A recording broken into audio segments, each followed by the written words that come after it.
Yang terakhir, apa yang sebaiknya penduduk lakukan terhadap keberadaan peternakan ayam? Alternatif jawabannya, sebaiknya penduduk tidak gegabah dalam mengambil keputusan dan sebaiknya mendiskusikan terlebih dahulu dengan ayah Santi agar sama-sama mendapatkan solusi yang terbaik dari permasalahan ini.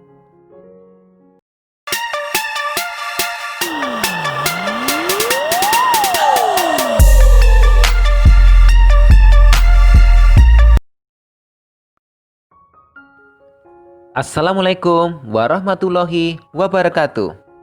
Halo adik-adik, ketemu lagi dengan Kak Edi di channel Pena Pengajar, tempat terbaik untuk belajar.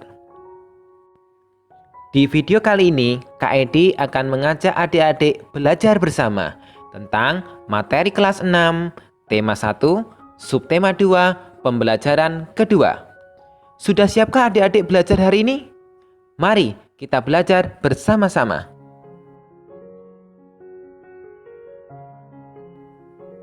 Sebelum pembelajaran kita mulai, tak ada salahnya jika kita mencari tahu muatan apa saja yang ada pada pembelajaran kedua ini. Pada pembelajaran kedua ini terdapat 3 muatan pembelajaran. Yang pertama matematika, yang kedua PPKN, dan yang ketiga SPDB. Pada muatan matematika, kita akan mempelajari tentang operasi hitung campuran pada bilangan bulat.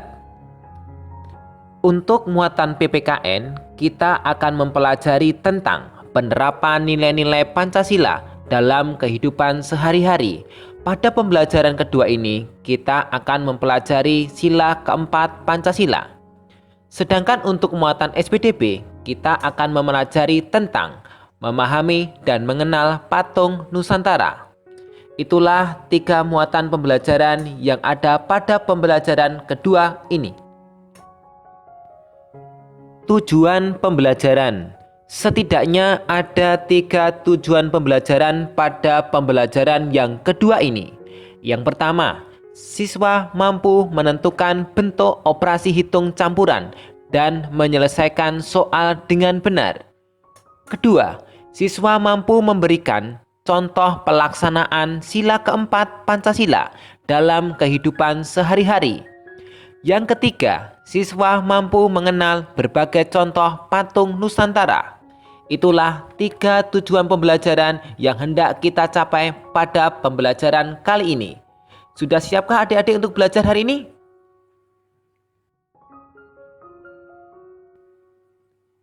Ayo mengamati. Gambar apa yang kamu lihat? Ya, gambar ayam. Ayam adalah unggas yang biasa dipelihara orang untuk diambil telurnya. Memelihara ayam diharapkan dapat memberikan penghasilan dan memenuhi kebutuhan pemiliknya, seperti kebutuhan telur dan daging. Pernahkah adik-adik pergi ke peternakan ayam?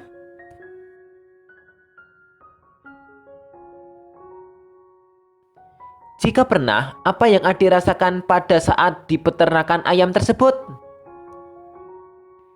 Ya, tentu saja perasaan yang tidak nyaman karena di peternakan biasanya keadaannya kotor dan baunya tidak sedap. Sebelum kita memasuki materi inti, Kak Edi akan membacakan sebuah cerita tentang peternakan ayam dari keluarganya Santi. Tolong didengarkan ya adik-adik. Santi sangat sedih. Ayahnya baru saja bercerita bahwa penduduk setempat mengeluhkan keberadaan peternakan ayamnya. Mereka tidak tahan dengan bau yang berasal dari peternakan ayamnya, dan Santi bingung. Peternakan ayam Santi adalah peternakan keluarga. Usaha dari peternakan dapat menghidupi keluarga dan membiayai sekolahnya. Santi memiliki peternakan ayam petelur. Secara teratur, ia mengirimkan telur ayamnya ke pasar untuk disimpan di salah satu toko di sana. Tentu saja Santi tidak mau peternakan ayamnya digusur. Ia akan berusaha agar penduduk mau menerima keberadaan peternakannya. Apapun yang terjadi, Santi akan membela keluarganya agar peternakannya tetap beroperasi. Setelah tadi adik-adik mendengarkan teks yang dibacakan Kak Edi, maka jawablah beberapa pertanyaan yang ada di bawah ini. Apa pendapatmu tentang sikap Santi? Alternatif jawabannya, sikap Santi kurang bijaksana dalam menghadapi sebuah masalah. Apa pendapatmu tentang sikap dari penduduk?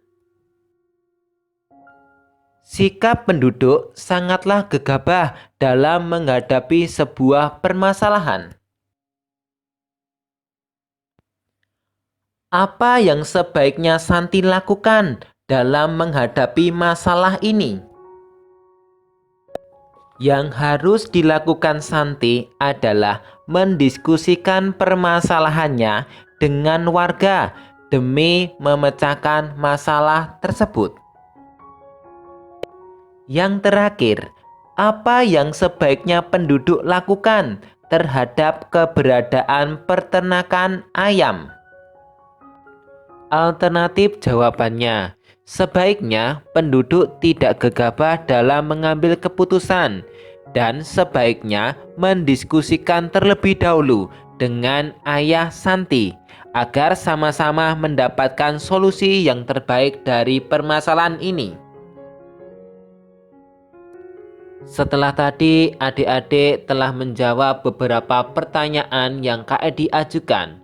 Mari kita lanjutkan pembahasan kita selanjutnya.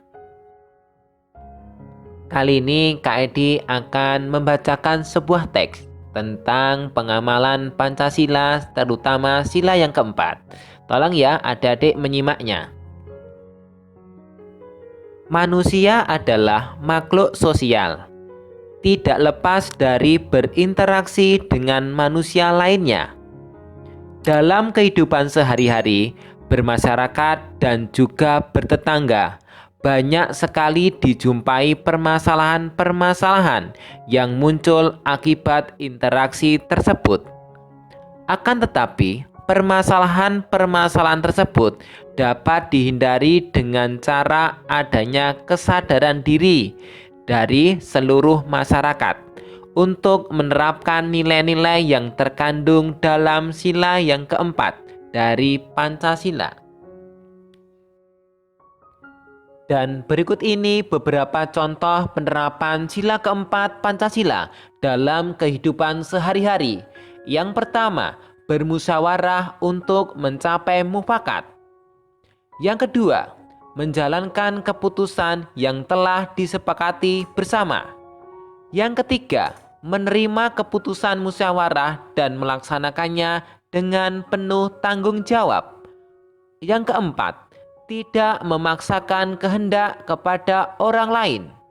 Yang kelima, menghargai pendapat orang lain. Nah, itulah beberapa contoh penerapan sila keempat dari Pancasila. Adik-adik bisa mengamalkan dalam kehidupan sehari-hari adik-adik. Setelah tadi kita telah membahas tentang contoh-contoh penerapan sila keempat Pancasila. Mari kita lanjutkan pembahasan kita pada mengenal patung Nusantara.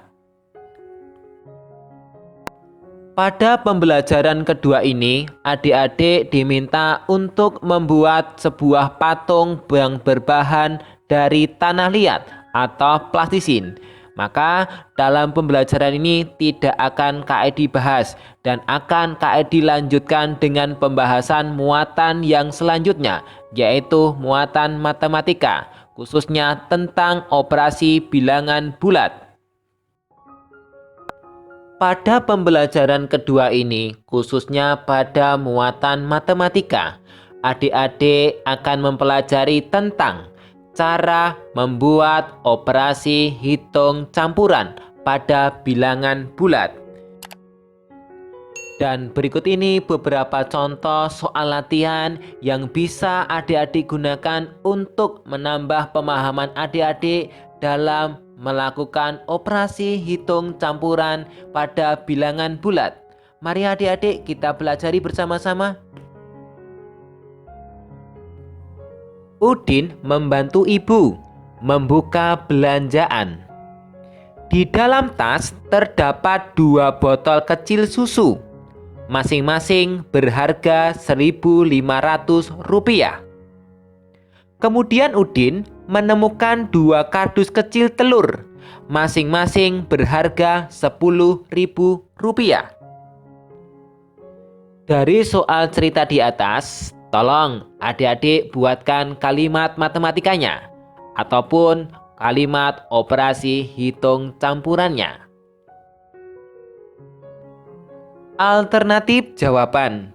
Dari soal cerita di atas dapat dibuat kalimat matematikanya atau operasi hitung bilangan bulatnya, yaitu 2 kali 1.500 ditambah 2 kali 10.000.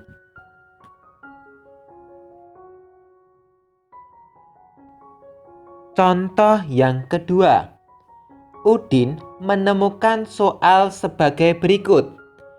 8 ditambah 4 dikali 6 dikurangi 4 sama dengan titik-titik.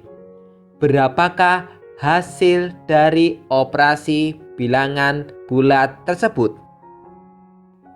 Sebelum kita menyelesaikan soal tersebut, tak ada salahnya jika kita mengingat kembali aturan dalam melakukan operasi hitung campuran bilangan bulat. Dan berikut ini aturan operasi hitung campuran pada bilangan bulat. Yang pertama, selesaikan atau kita kerjakan operasi di dalam kurung. Yang kedua, kerjakan operasi yang berupa perkalian ataupun pembagian. Yang ketiga, baru kita selesaikan atau kerjakan penjumlahan dan pengurangan. Itulah langkah-langkah dalam melakukan operasi hitung campuran bilangan bulat. Setelah kita mengingat kembali aturan dalam menyelesaikan operasi hitung campuran pada bilangan bulat, mari kita bantu Udin dalam menyelesaikan soal tersebut. Dan berikut ini caranya. Mula-mula kita kerjakan perkalian dulu. 4 dikali 6 adalah 24. Setelah itu 24 kita tambah dengan 8. Hasilnya 32. 32 kemudian kita kurangi dengan 4 sama dengan 28. Jadi hasil dari 8 ditambah 4 dikali 6 dikurangi 4 sama dengan 28. Contoh yang ketiga, 16 ditambah 4 dikali 2. Berapa hasilnya? Dan berikut ini cara mengerjakannya. Mula-mula kita kerjakan 4 dikali 2. Atau kita awali dari perkalian. 4 dikali 2 sama dengan 8. Setelah itu baru kita jumlah dengan 16. 8 ditambah 16 sama dengan 24. Terima kasih adik-adik telah menonton video ini dari awal sampai akhir. Wassalamualaikum warahmatullahi wabarakatuh.